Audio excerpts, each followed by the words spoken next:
Senhoras e senhores, queridos amigos, queridos irmãos, os encarnados presentes, os desencarnados presentes, os que nos assistem através desta bendita transmissão, muito boa noite a todos. Vamos rogar ainda uma vez ao Divino Mestre amantíssimo Jesus Cristo, que nos inspire, nos ampare, nos proteja em todos os instantes em que aqui reunidos, em torno do seu nome santíssimo e do seu evangelho luminoso, todo pensamento, todo desejo, toda palavra, todo gesto, seja um reflexo da sua presença divina em nós, e que assim seja.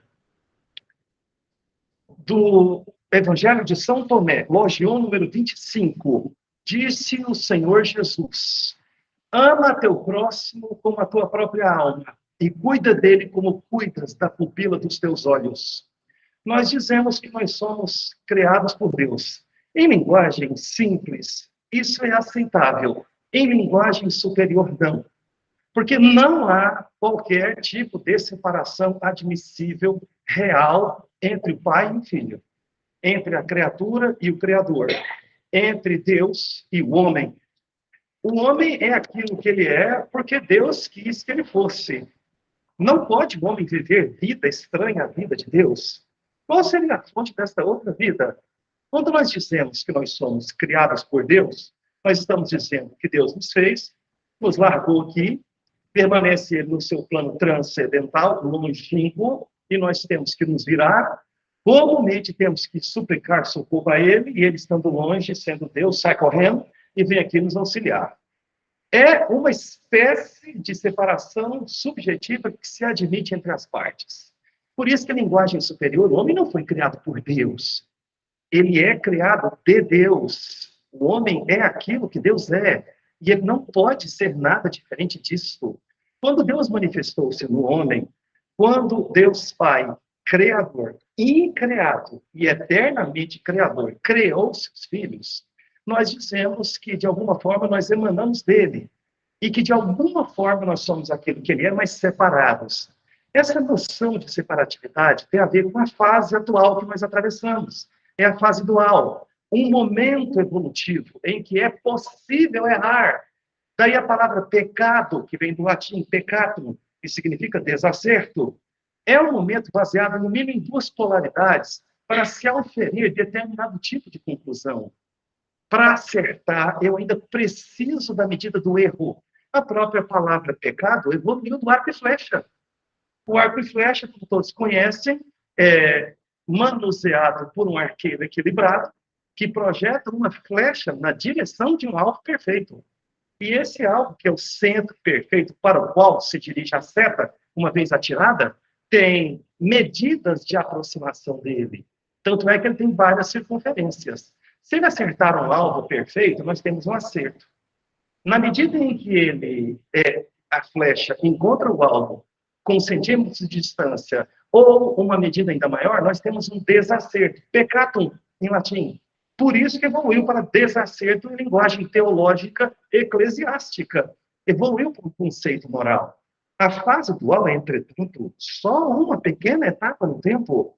Depois de superada toda pluralidade, quando nós não tínhamos consciência de nós mesmos, e ora está agindo na dualidade, onde essa consciência desperta, começamos a ensaiar a suprema realidade que nos aguarda na unidade que é a nossa hereditariedade divina. Em nenhum desses momentos, mesmo durante esse processo, que alguns podem errar muito, Deus se desligou deles. Isso é completamente impossível. A ideia de que nós somos separados por Deus, ou seja, uma ideia de separatividade entre o filho e o pai, é que produz todo desacerto. Se tem uma coisa que nós vimos fazer neste mundo, nesta linguagem que nós estamos utilizando, é adquirir consciência do que nós somos.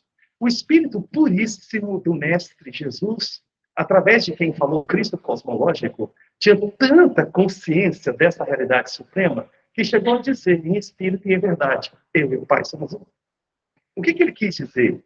Eu sou Deus Pai? Claro que não, isso é absurdo, e ele teria entrado em contradição consigo mesmo.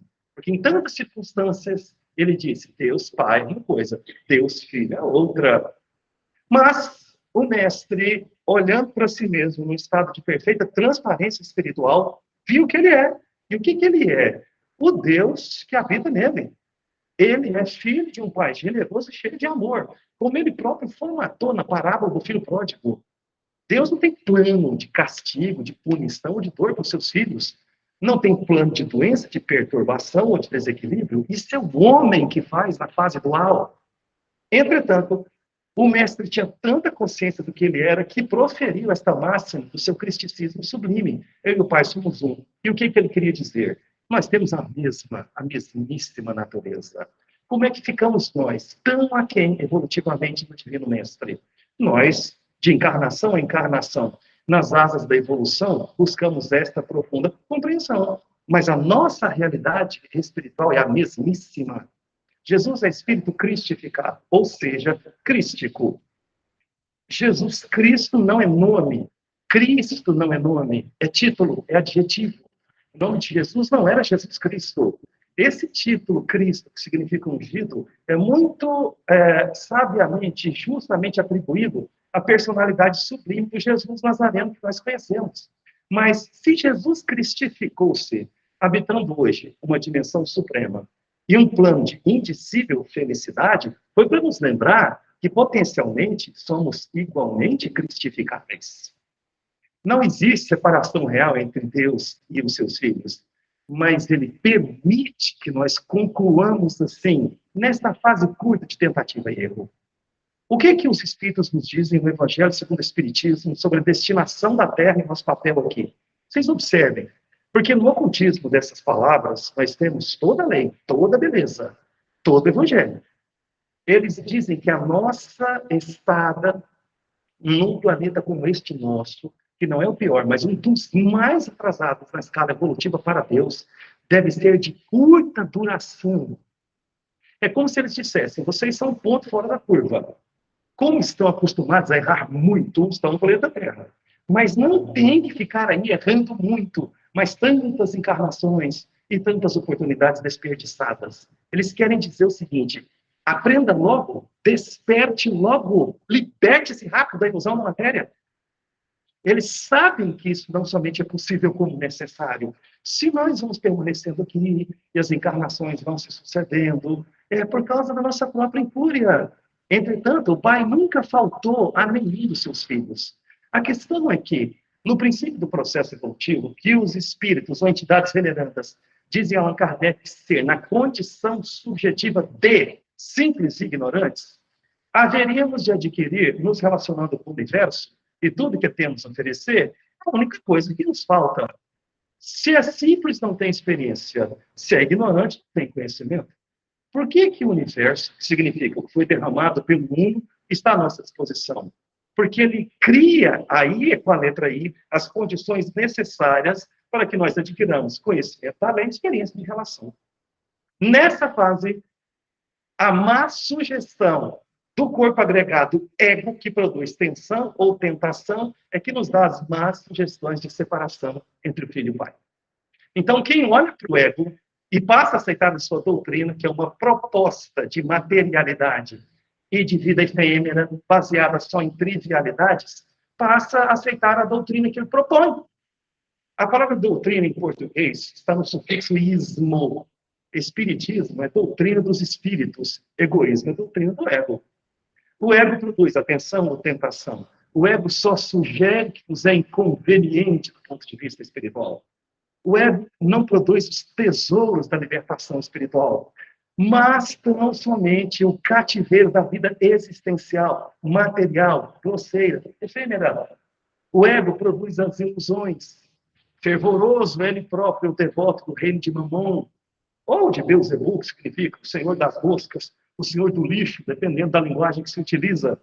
Quem serve ao ego passa a viver de maneira mais egoísta ou egocêntrica, tentando centralizar em si mesmo todo e qualquer benefício, mesmo que ele não consiga usufruir, mesmo que o corpo físico não dê conta, ou seja, não tenha condição de suportar, mesmo que ele não tenha longevidade para usufruir. Mas que importam essas coisas para o ego separatista? Se a única coisa que ele pode propor é o que está estritamente circunscrito aos leões da matéria, é muita pobreza servir ao ego personal.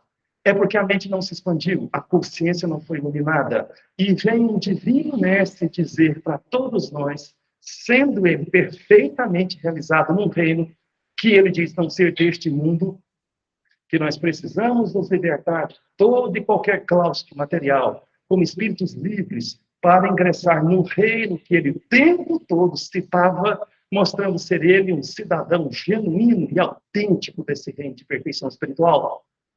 Os espíritos disseram para Allan Kardec que o mais radical de todos os males é o da doutrina do egoísmo. O que é isso? Mais radical. É o que está na raiz. A raiz é o começo. Ela finca, vamos dizer assim, com força no solo, com um projeto de árvore. Se a raiz está ruim, ou seja, se do ponto de vista radical o projeto é ruim, o que há de se esperar depois que a árvore estiver pronta? Que tipo de fruta ela vai dar? Que aparência ela vai ter? Qual é a proposta de utilidade em contradição com o projeto inicial, que não era de uma árvore de frutos ruins? Mas o mais radical de todos os males, segundo os espíritos ou entidades venerantes, é a doutrina do ego. Por que nós temos um ego personal que nos incita ao desacerto e um Cristo interno, que é a voz de Deus em nós? Porque a fase é dual. Nós temos livre-arbítrio, e o livre-arbítrio espiritual é a chave de todas essas questões evolutivas. Quando nós não tínhamos consciência do nosso livre-arbítrio, nós não tínhamos responsabilidade em nada que acontecer conosco. O começo é o reino monadal, porque a mônada não enriquecida é essa emanação do Pai. Ela não tem conhecimento nem experiência, portanto é simples e ignorante. O que ela tem que fazer? Imiscuir-se com o universo, para enriquecer-se quanticamente e hierarquicamente ir ascendendo para os reinos superiores. Quando termina essa fase da pluralidade e ela começa a ingressar na dualidade, é que começa a despertar a consciência do livre-arbítrio.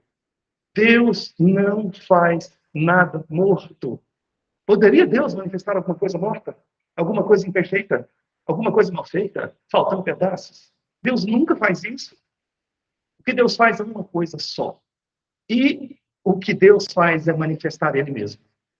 Poderia Deus manifestar algo dele de forma que permanecesse estranho ou desligado dele depois? Não existe isso no universo do Pai. Tudo é uma coisa só, para o homem aparentemente separado, para o homem aparentemente dividido, para Deus eternamente uma coisa só. A unicidade de Deus é a única lei do ser. Para esta lei, outro nome que se dá é amor.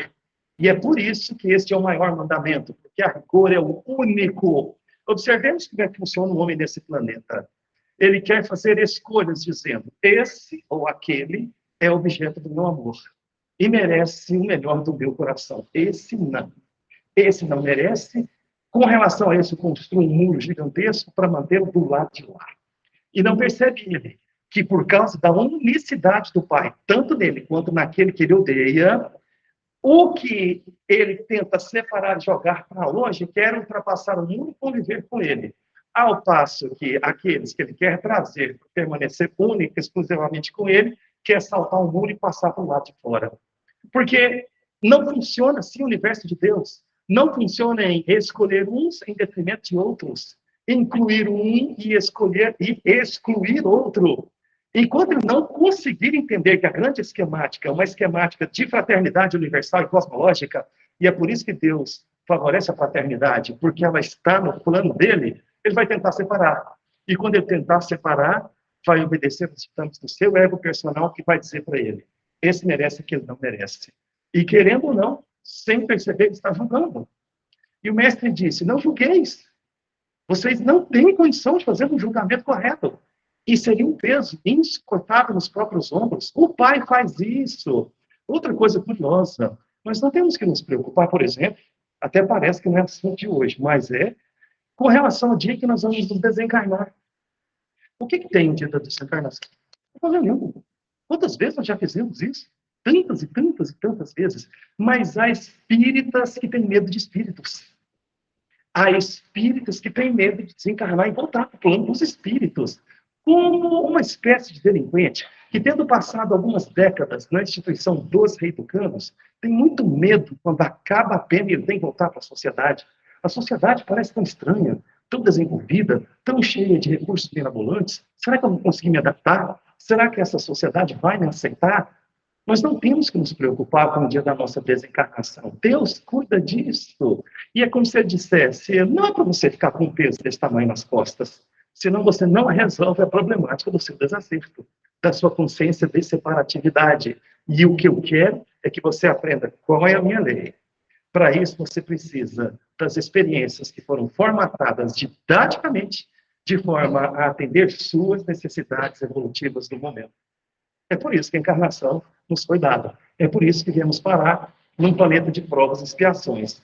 No finalzinho desse ciclo evolutivo, finalzinho, que estamos prestes a entrar numa nova destinação, mas ainda de provas e expiações.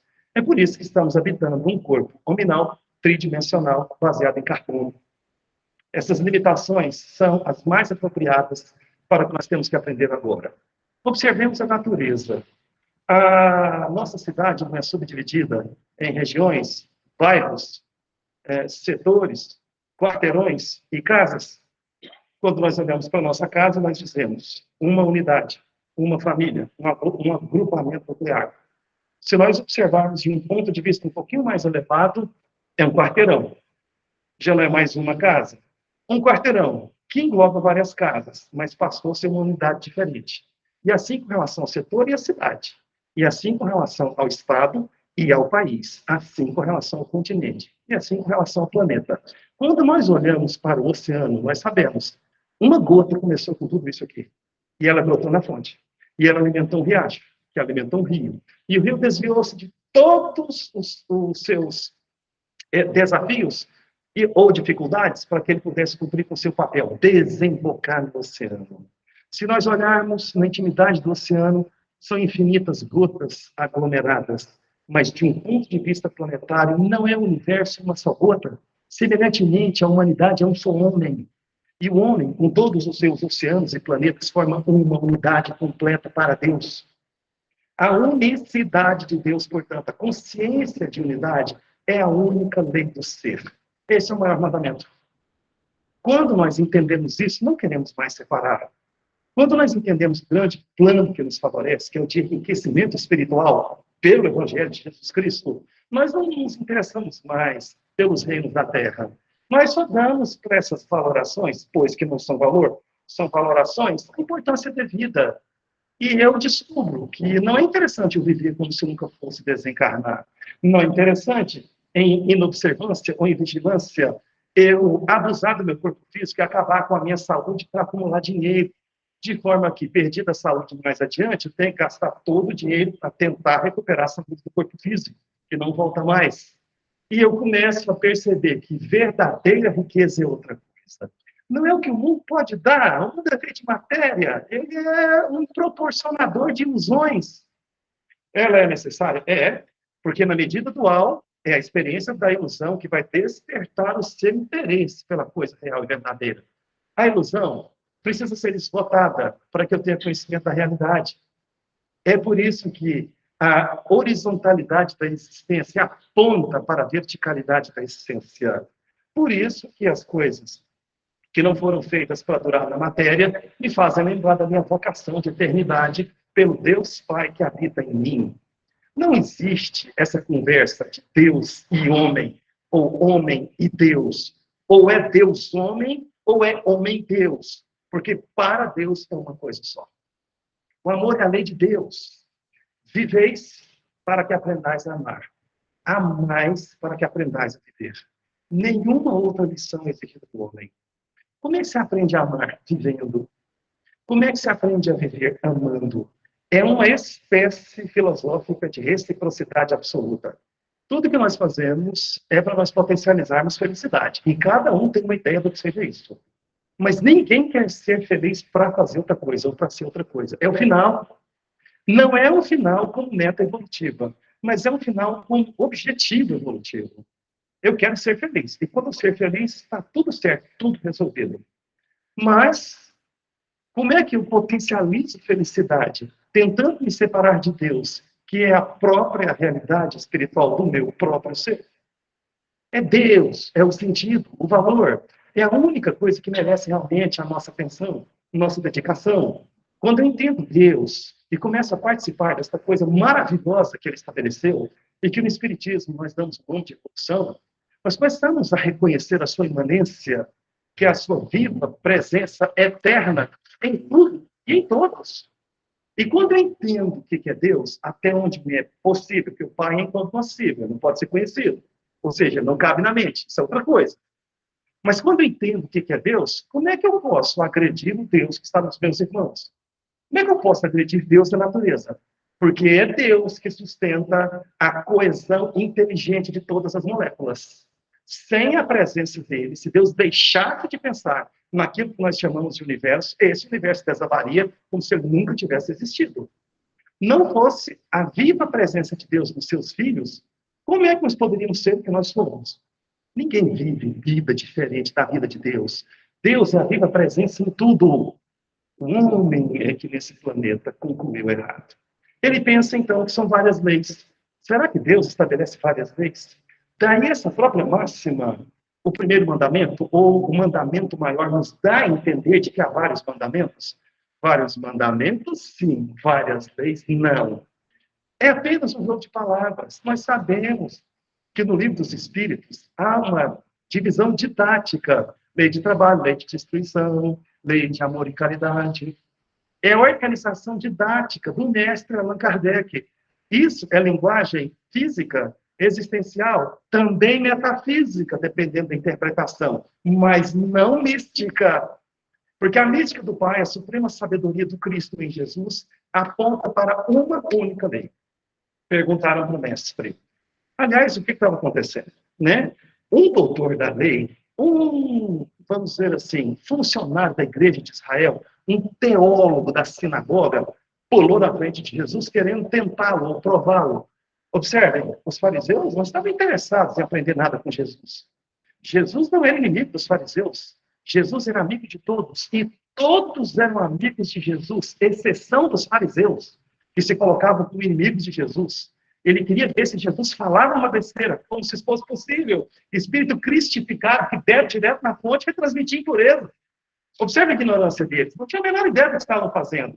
E para colocar a prova, perguntaram, mestre, qual o maior mandamento? E Jesus respondeu, dando a definição do homem integral, dizendo que o homem tem que amar o Senhor seu Deus de toda a tua mente, de toda a tua alma, de todo o teu coração e com todas as tuas forças. Esse é o maior mandamento. E o segundo, semelhante a este. Vejam, não é que é um outro mandamento no campo da mística. É uma consequência natural, um transbordamento ético da consciência do primeiro no campo da mística. Amar a seu próximo como a si mesmo. Se ele diz que ama a Deus e participa, como é que ele pode agredir Deus no próximo? Por isso que ele disse. Se ele diz que ama a Deus, agredir o próximo é mentiroso. E realmente é. Não está dizendo a verdade. E esse transbordamento ético de amar ao próximo como a si mesmo aponta para a experiência da mística primeiro. Buscar primeiro o reino de Deus, qualitativo. E a sua harmonia, também traduzida como justiça, primeiro feito. E tudo mais, matéria, será acrescentada. O que o ego diz? Deus não. A mística não. A vida espiritual não. Busque primeiro tudo mais que vos poderia ser acrescentado. E quando o homem faz isso, inverte as coisas, e por tentar subverter a lei, sente-se separado de Deus, porque se ele estivesse conectado ao Pai, jamais se permitiria esse tipo de desacerto ou pecado, e passa a sofrer. A maioria da população desse planeta, a dos profanos, é daqueles que escolheram se separar do Pai e se sentir desligados deles. Então eles pensam que Deus faz uma lei, Deus faz outra, ele corrige uma, ele aprimora outra, como se Deus tivesse que evoluir. Quando Deus faz uma coisa, ninguém desrespeita. Já é absolutamente perfeito. Ele estabeleceu uma lei só. Não é que Deus estabeleceu uma lei e pôs alguém para vigiar. Essa lei é o que ele é. A lei de Deus é a realidade suprema do seu próprio ser. A isso nós damos o nome de imanência. Deus não faz assim. Vou lançar uma lei. É uma lei que, se vocês quiserem observar no campo funcional do fazer, por si se cumpre. Não é porque o homem erra ou comete muitos desacertos que a lei não está funcionando. Íncito no nosso patrimônio quintessenciado ou na substância do nosso próprio ser está o livre-arbítrio espiritual.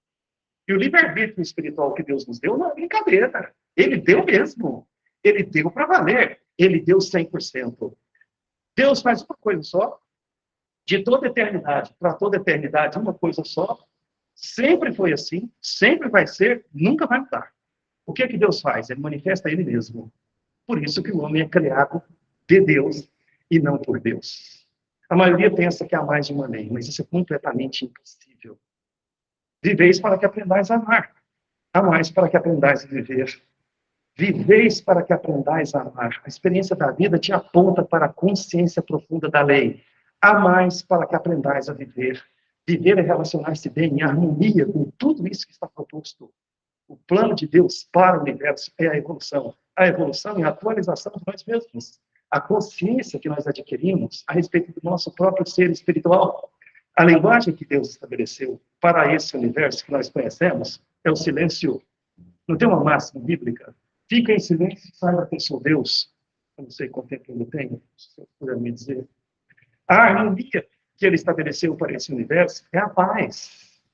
E a dinâmica autorregulatória de todas essas coisas que nós chamamos de justiça nesse universo é a lei de causa e efeito. É algo que simplesmente se cumpre. Portanto, a lei é uma só. O amor, sendo a lei de Deus, permanece sendo para nós o verdadeiro valor, o verdadeiro tesouro. O amor não é uma virtude, tomem cuidado. O amor é uma necessidade. Mais necessidade é do que o pão e a água, mais do que a luz e o ar. Então, que ninguém se orgulhe de amar. Nós devemos respirar o amor, tão natural e livremente quanto nós respiramos o ar para dentro e para fora de nossos pulmões. Pois o amor não precisa de ninguém que o exalte.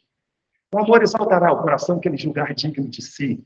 Não ousemos pedir contas ao amor. O amor não presta contas senão a si mesmo. O amor não compra nem vende. O amor não empresta nem pode ser emprestado.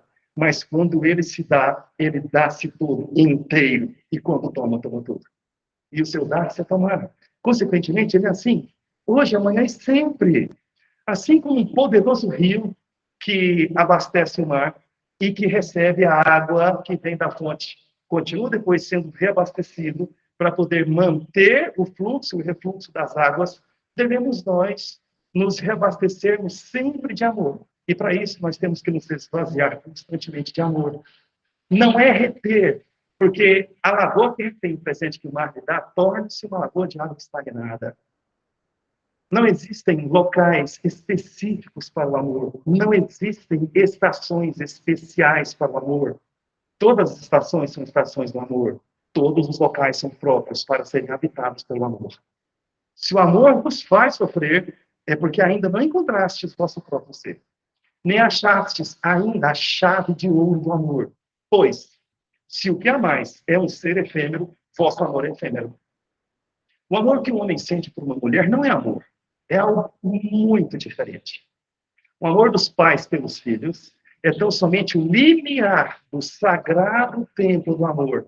Vejam, o que é o limiar? Está a um passo de ingressar, mas ainda não ingressou, ainda não é amor. Porque, a rigor, enquanto todos os homens no planeta não amarem a todas as mulheres e vice-versa, enquanto todas as crianças não forem filhas de todos os pais e de todas as mães, nós teremos um fenômeno diferente, de carnes e ossos que atraem carnes e ossos. Isso é necessário na fase dual, é completude quântica, é enriquecimento recíproco, mas não vamos dar a isso, a este fenômeno simples, o sagrado nome de amor. Seria blasfêmia. Nós não teremos um único amigo na encarnação inteira, enquanto nós nos considerarmos inimigos, mesmo que seja de uma só pessoa. Como pode o coração que abriga inimizade ser um refúgio seguro para a amizade? Não conheceremos a alegria do amor enquanto houver ódio no coração. Se nós amássemos todas as coisas na grande árvore da vida, a representatividade de todas as nossas experiências evolutivas, menos um pequenino verme, esse pequenino verme, sozinho, seria motivo de infortúnio para nós. Porque se nós ainda produzimos desamor, o primeiro contaminado é o nosso próprio coração. Nós sempre ouvimos dizer que o amor é cego, no sentido de que ele não vê defeitos no objeto, na pessoa amada. Essa espécie de cegueira, em realidade, é o máximo de visão. Quem dera, hoje na Terra, nós já estivéssemos num momento evolutivo em que não encontrássemos outra coisa que não fosse digno do nosso amor. Acontece que é claro e é penetrante o olhar do amor. Por isso é que ele não vê faltas ou defeitos. Vai chegar um momento em que nós teremos purificado completamente a nossa visão, porque nós estamos sempre tão somente imbuídos de encontrar faltas ou defeitos nos outros. E quaisquer faltas ou defeitos que nós, porventura, encontrássemos, seriam nossas próprias faltas. Quando Jesus citou o maior mandamento, ele deixou claro e registrado que o que existe em comum em todas aquelas diretrizes é o amor incondicional ao Pai. Quando nós amamos a Deus verdadeiramente, nós também exercitamos alto amor pela nossa própria realidade espiritual. Quando nós amamos os nossos irmãos de verdade, sem exigência, sem ego, sem necessidade de recompensa, mas pela profunda satisfação de sermos retransmissores da graça de Deus, nós estamos amando de verdade. E, consequentemente, vamos amar a imanência do Pai na natureza em derredor, nas múltiplas dimensões que haveremos de conhecer, em todos os mais recônditos orbes, ou moradas, ou mansões, que é o termo original que Jesus utilizou, espalhados pelo universo. Guardemos a perfeita consciência da parte que nos cabe, porque não existe nada mais importante do que o que Jesus nos ensinou. O Cristo cosmológico falou através do Espírito Sublime de Jesus. E o Mestre vem nos dizer, com a voz do Cristo, que é a função do Pai, que não existe nada mais importante do que o amor incondicional a Deus. Sejamos absolutamente incondicionais no nosso amor. Saibamos dar de nós mesmos permanentemente, porque só se dá o que se tem, só se tem o que se recebe e só se recebe de Deus. O nosso tesouro é este, receber de Deus e retransmitir a graça, para que nós possamos estar sempre bem e para que nós possamos nos descobrir, o quanto antes, já neste planeta, verdadeiramente felizes. Muita paz a todos os senhores, muita paz a todos que nos assistem. Deus os abençoe.